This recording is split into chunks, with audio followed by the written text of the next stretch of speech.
여러분의 구독은 영상을 제작하는 데 큰 힘이 됩니다. 영상을 보시기 전에 구독과 좋아요 꼭 부탁드리겠습니다. 아울러 회원이 되시기를 원하시는 분들은 유튜브 채널 홈피 구독 옆에 있는 가입 버튼을 눌러주시기 바랍니다.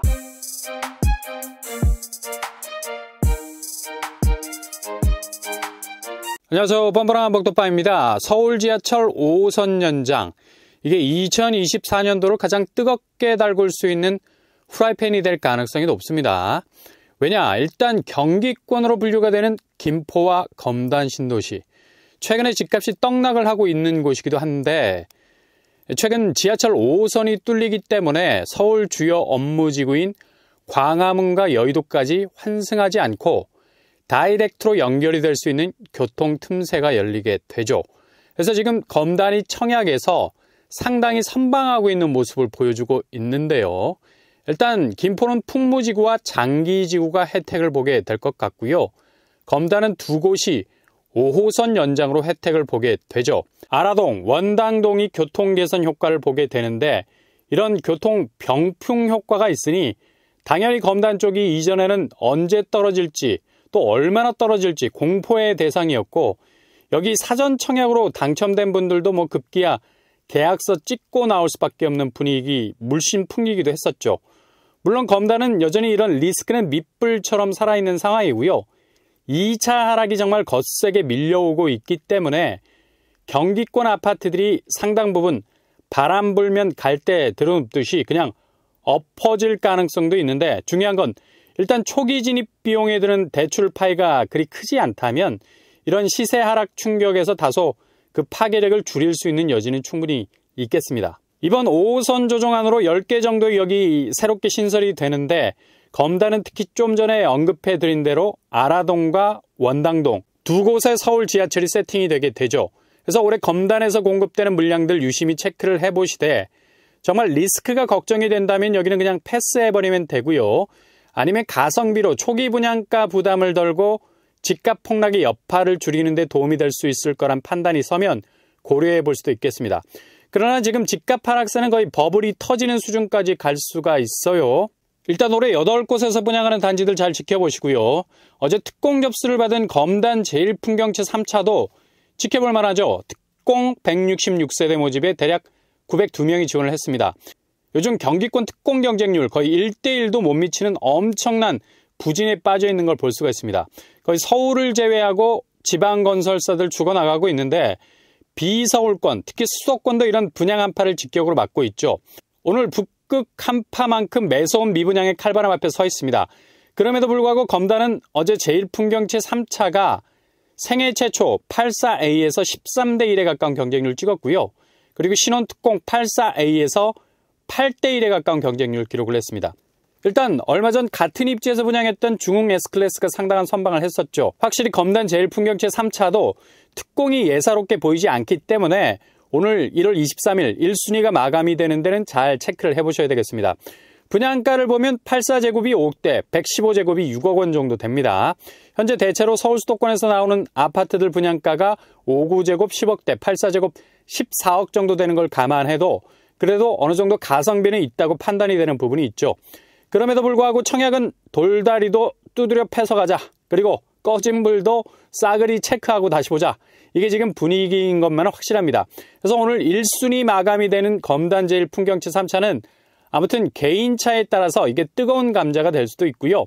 삼키지도 못하고 뱉지도 못하는 부분이 있지만, 그러나 지금 같은 상황에서는 이렇게 어정쩡하게 가다가는 그냥 골로 갈 수 있으니 삼키려면 눈을 꾹 감고 가는 거고, 반면 뱉으려면 확실하게 씹던껌 버리듯이 가야 한다는 겁니다. 이젠 내가 싸게 뿌린 종자밭에 사람들이 그걸 비싸게 되사갈 수 있게 현혹하고 사기칠 만한 상황이 안 되죠.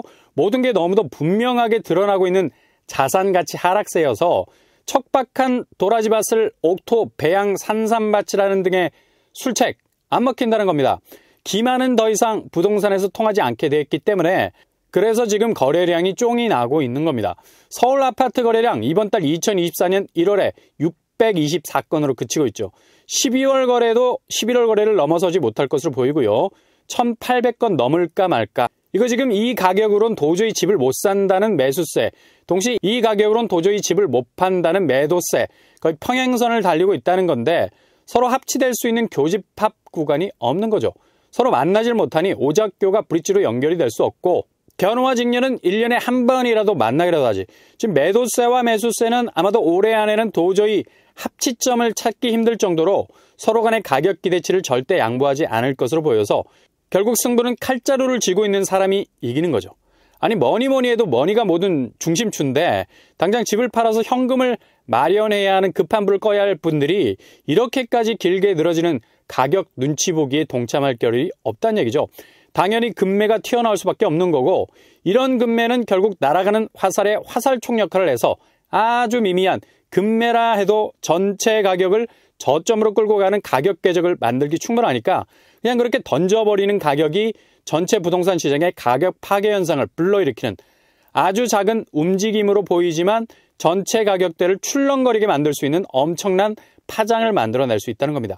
가뜩이나 집주인들이 공공의 지원책으로 집값 상승에 대한 기대를 저버리지 못하는데 아니 뭐 당장 다음 달부터 시작이 되는 스트레스, DSR 이거 뭐 무시 못하거든. 일단 부동산 쪽으로 흘러들어오는 자금줄이 차단이 됩니다. 이거 굉장히 복잡한 시스템처럼 보이지만 아주 간단해. 가상금리 붙여서 대략 15% 정도의 대출금이 줄어드는 건데 정부가 가계부채 수위가 천문학적인 규모로 불어나기 시작을 하니까 이걸 선제적으로 차단을 하지 않으면 국가 존폐가 달린 문제니 서두르지 않으면 그냥 멸망각으로 가게 생겼으니 신속한 개정을 통해서 사전 예고 기간까지 단축해가면서 대출을 잡아내겠다는 건데 이거 정말 필요한 시점이죠.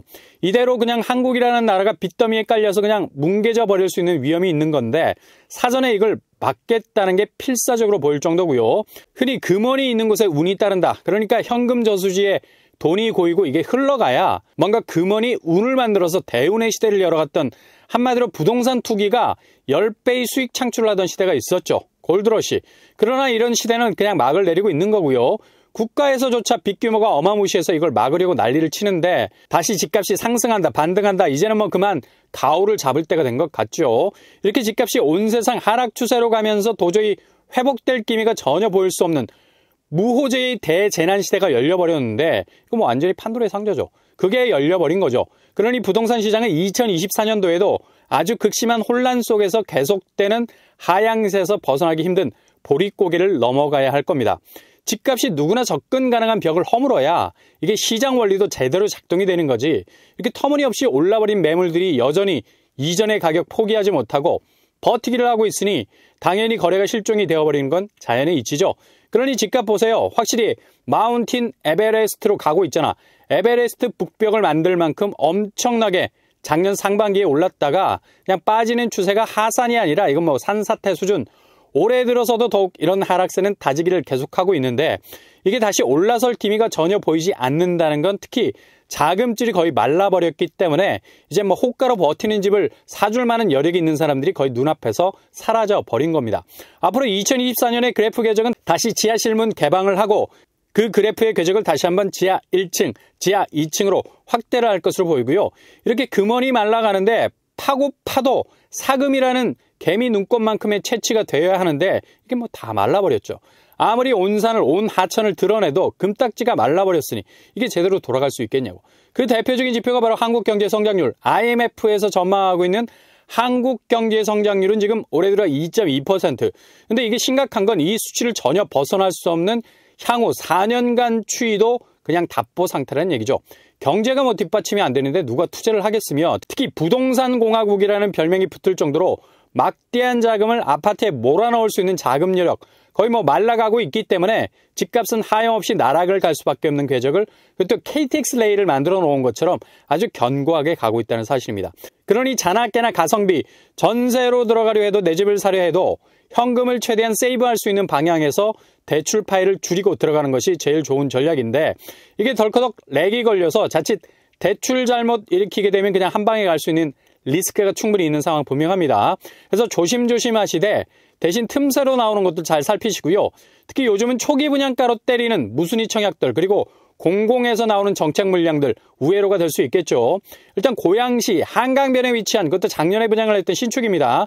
국평이 4억대로 나왔어요. 4억 5천, 4억 6천 정도의 무순위 청약인데 위치도 서울 접근성 그래도 괜찮아 보입니다. 여기 한번 체크를 해보셔도 되겠고요. 그리고 서울의료원 부지가 그동안에 많은 논란을 벗고 분양이라는 구체적인 계획을 내놓는다는 소식 들려오고 있습니다. 최종적으로 기존 임대주택으로 공급할 거라는 계획을 전면 수정, 공공주택 분양으로 방향을 선회할 것으로 보이고요.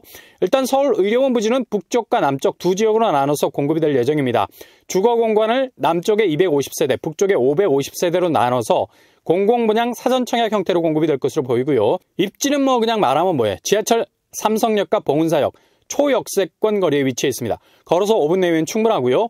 삼성역은 복합 환승센터로 화려하게 업그레이드가 되겠죠. GTX 철도라인 A, C가 지나가는 멀티역으로 재탄생하게 됩니다. 그리고 주변 현대 글로벌 비즈니스 센터가 들어서게 되죠. 아무튼 체크 잘 해보실 수 있길 바랍니다.